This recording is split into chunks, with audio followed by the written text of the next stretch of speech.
Welcome to the Fun Astrology Weekly video. Thomas Miller, thank you so much for joining us on our second eclipse weekend here of September 2025.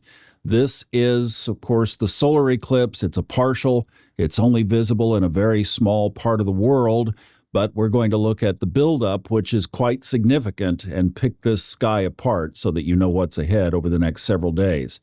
The first chart I want to look at is not of this eclipse, and not the solar eclipse, the lunar eclipse. This takes us back to August of 2007, but I just wanted you to see all of this opposition stuff that was in the chart. And notice, I mean, you could just feel, wow, I don't know what's going on there. I don't know how to interpret all that, and I wouldn't either unless we picked it apart one by one. But you can see it's all pulling across from each other. Mostly, what you have is a section here pulling across from a section here. It looks a little mini barbell there, doesn't it? You know, like boom, like that. Well, okay, compare that to the chart now. Obviously, looks totally different, but you do see this one characteristic of basically one set of energy pulling against another set of energy. Now, that 2007 eclipse in my own life was incredibly pivotal. It's tripped the domino, if you will, of all the things of why we're here today. Would not have happened were it not for that pull, that tension across from each other. And that might be part of the configuration here. It certainly was part of the lunar eclipse as well that we had just 2 weeks ago. Let's get a clean look at this, and then we'll build some pieces back onto it. So a couple of things that are significant that will be moving into place. On Friday, Venus, you can see it's already in Virgo. Friday, Venus moves into Virgo. That's not Venus's happy place. I have Venus in the later degrees of Virgo, and a lot of people talk about the tensions and the challenges, particularly about, I mean, it can be relationships, yes, but it also is everything that we love. And this is where I've been saying not to hold on to things too tightly right now. Venus moves pretty quickly, so this is only a few weeks that it's in there, but it is a sweep that is going to be a little bit tense, and that adds to the tense energy around this eclipse. So that's position number one. On Thursday, Kristin talked about this. Mercury moved into Libra. And if you notice, the sun and the moon are at 29 degrees. You've been hearing about the anaretic degree. Not long after the eclipse, I think it's like 2 hours, the moon moves into Libra. And then on Monday, the September equinox, when the sun moves into Libra, Monday afternoon. Libra is directly across from the zero Aries point, which is right here. There's that little across tension. So we have the moon and the sun getting ready to move right in there, but they are still hitting these points directly opposite, and then Mercury is already there, and it has done its work in the opposition. There's one more change, big change, that takes place over the weekend, and that is on Monday that Mars, before the sun moves into Libra, Mars moves into Scorpio. Now, Mars is the ancient Hellenistic ruler of Scorpio, but I can tell you again, I mean, you're getting two parts of my chart here from my own life, pages from my own script, Venus in Virgo and Mars in Scorpio, because remember, I have 3 planets just glued to each other. They're all at the same degree. And that degree is 6. Sun, Neptune, and Mars. I probably shouldn't tell you that, but if you've been watching for any length of time, you already know that. But that is an aspect of tension. I can tell you, Mars brings conflict and war and aggression and etc. So it's the shifts into these different positions that is why everybody's all knotted up right now. If you've been seeing a bunch of negative comments on from astrologers on social media, well, this is why. It's because of the way these things are positioned. 29 degrees, people are like, oh, that's the anaretic degree, that's bad. They don't like Saturn in Pisces, and that's bad. Mars is moving into Scorpio, that's tense, and Venus is in Virgo. Oh, it doesn't like Virgo. Well, that's the structure of this new moon, which is creating energy. So let's bring a few things back on now, and we'll start to paint, I think, a different picture. Let's go ahead and get the challenges out of the way. We're looking at the squares, the 90-degree aspects geometrically. And the first one is on Saturday. It's at 11:41 in the morning.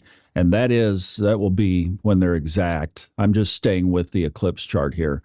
But that's the square right there to Uranus. So that brings good old Noel Teal, that brings shock and awe and surprises. And also this whole idea, as we start to overlay next the positive aspects, that you'll see the tension that this could bring with Uranus could be pulling us into something beautiful. It could be shedding things that are in our way, because that's one of the biggest things that these squares do, is they create conflict so that we have to deal with stuff and we can get rid of things that no longer serve. And this is things that are in the way of our love affair with life.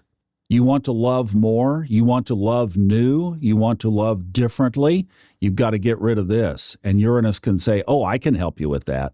We'll just do it in one big bzzzt. Well, it's gone. Now, the other square, and it is definitely an alarming one, is that as Mars moves into Scorpio, it will directly square Pluto. That's a challenging aspect. If all of this tension broke out into more conflict, that's the kind of aspect that could trigger it. Mars can trigger. Mars and Mercury and the Moon, Venus to some degree, those are your trigger planets.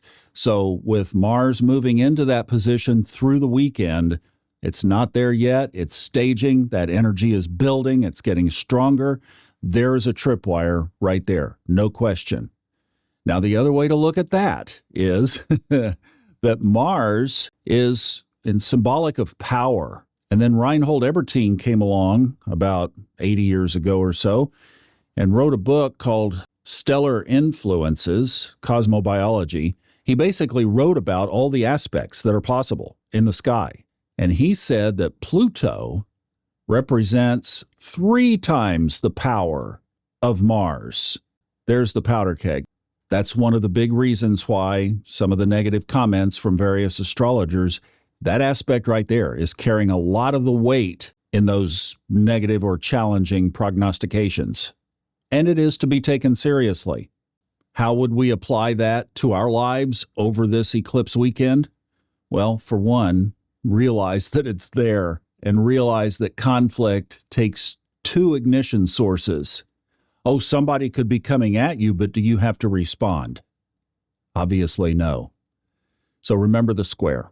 And remember the 2 planets. I hope that image burns in your mind for this weekend. There is all of the power in the chart, really, ignited into one square, one tense aspect. So just realize that it's there and know that you don't have to respond right now. It would be better not to. The other thing is you could keep a low profile. And that's one of those things about being careful that we talk about here. Do you have to make that trip? I've mentioned it before. Motorcycles.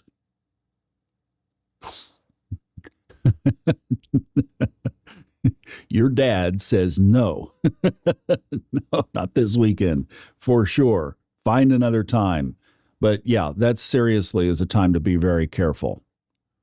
Let's look at the oppositions now. You remember the other chart I showed you, there was a lot of pull. Well, the pull this time is between the eclipse itself, and we're going to put Mercury in there because it is close enough, and the tip of the Aries, 0 Aries point, the Aries vortex point that the Great Pyramid is obviously part of. There's your Great Pyramid right there.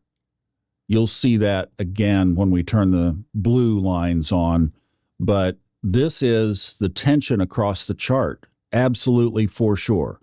And they're right again. Saturn in Pisces is not that happy, but it's going back in there just 5 degrees to clean up a few things before it turns back into positive direction. Neptune will be moving in there in the later part of October, and they are retouching, reassessing, relooking at these things that are represented by Pisces. And what could some of those tensions be? Well, around this eclipse, tensions of order. This is one that I'm experiencing even right now, dealing with an area of my life where something is not as structured as it needs to be. That is a big one of this, because Pisces, with Saturn in Pisces, there's the need to, wait a minute, don't be a butterfly. Let's have a plan. Let's have a timeline. Let's have some organization. And Virgo is saying the same thing. So the new moon that's happening at 29 degrees Virgo is saying, before we move over into Libra and find our balance, let's make sure that everything is screwed down tightly. So if there is an area that is loose in your life, it may have come up recently. And this is an opportunity to expose that area and to fix that area. I'm working on one in my own life right now. I basically kind of had to drop everything because of this very thing. So it's a good thing, yet it brings that tension, and we're going to have to be taking action, which is also something about the more challenging aspects. So if you're not taking the action, if you're not doing the work, if you're not awake, and if you're not following the next steps, seeking the next guidance, then you're exposed to the more challenging stuff that could come up from this. But if you're on that path, then this is a very powerful ally to help you with it. So that's one definite area.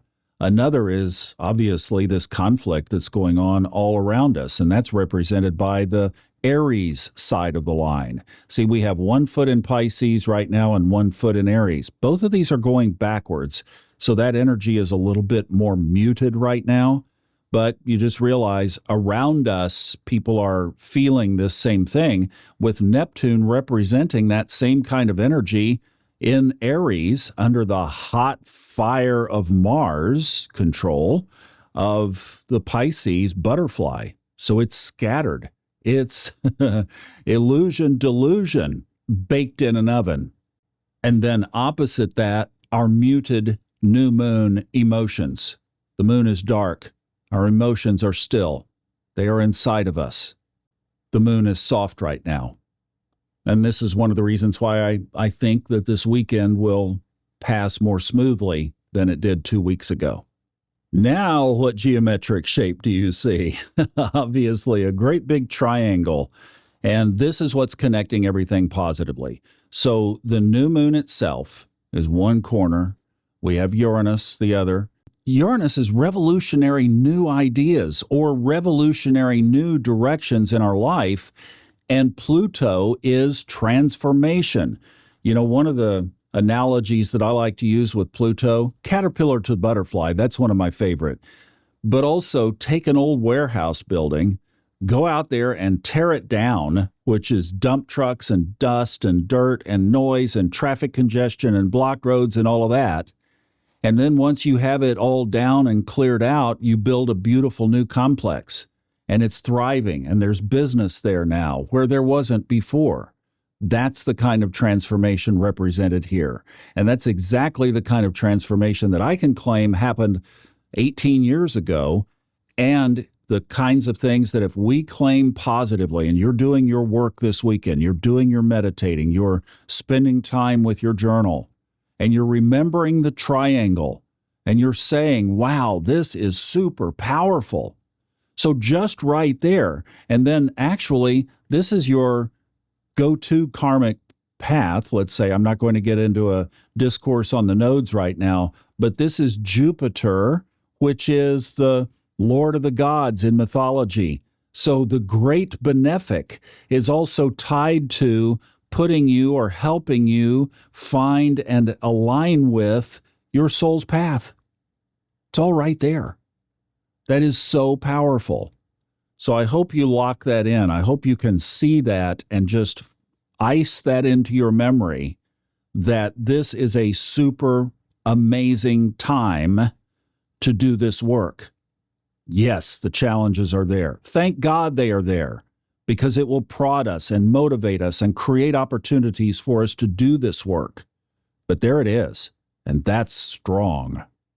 And now the other positive aspect, the sextiles, the 60 degrees. And look, we have Jupiter connected right back there to the whole thing. And then there's the pyramid, the 2 pyramid sextiles. So going over to Jupiter. We're not going to count the part of fortune in this because it moves so quickly and it's not personal in this kind of context. But yeah, there it is. So there's the Great Pyramid, and that's a positive aspect, that one right there. And voila, if we turn the trines back on, then you see the two most benefic, powerful, favorable aspects in astrology. The kite, which is all these trines and sextiles, and what's called the mystic rectangle. And look, Jupiter is involved. The pyramid is involved. There's all of it right there. Boom. Isn't that cool?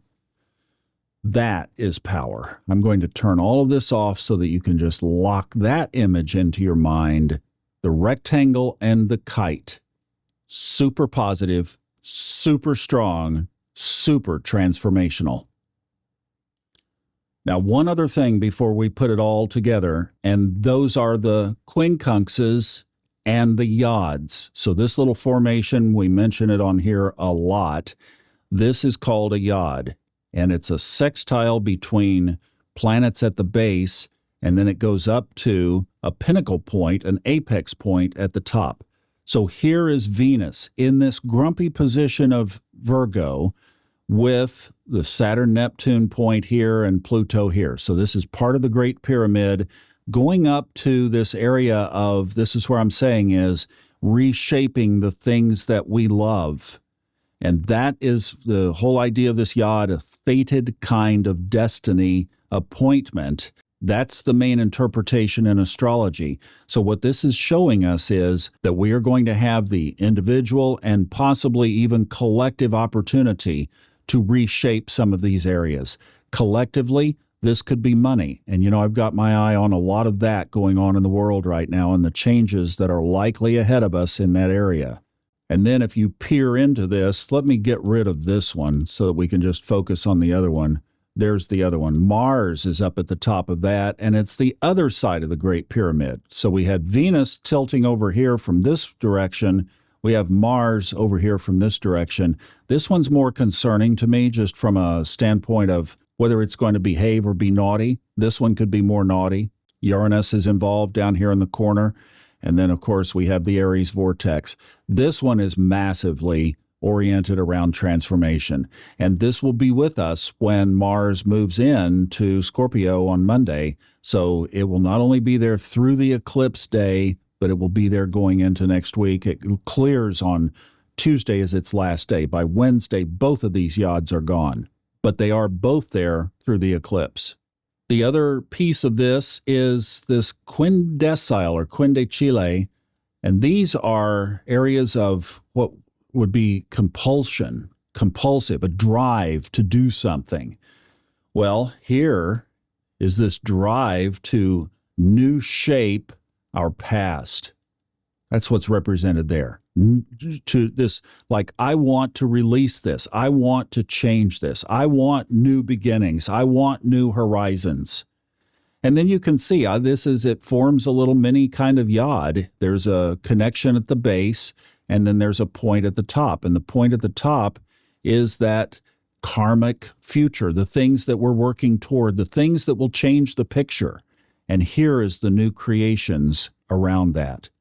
And I've kind of badgered poor Venus and Virgo a little bit.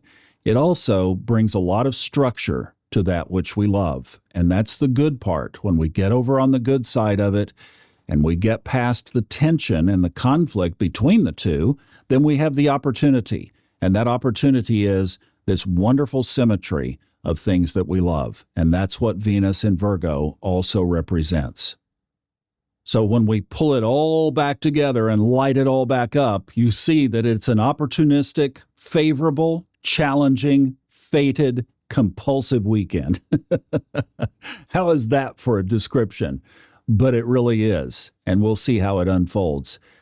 Do the work. I don't know if I'll do a live this time. I did that last time, and maybe we'll just let that sit. I'm going to be with whatever is inside at that hour on Sunday afternoon. But I do hope that you have a wonderful eclipse weekend. Stay close to your journal, stay close to the chart, apply it to your own chart, take your natal chart and put that chart over it so that you can see how it all aligns to the various areas of your own chart. And then realize, as we closed out Friday's podcast, na, na, na, na, na, na, na, that we can use that triangle, we can use that kite and that rectangle to do some amazing creating for our futures. And that's the place to hang this eclipse season. I hope it goes well for you. We'll see you back on the podcast on Monday. Thanks so much for watching. We'll have a great week following, and I'll see you through all of it along with Kristin.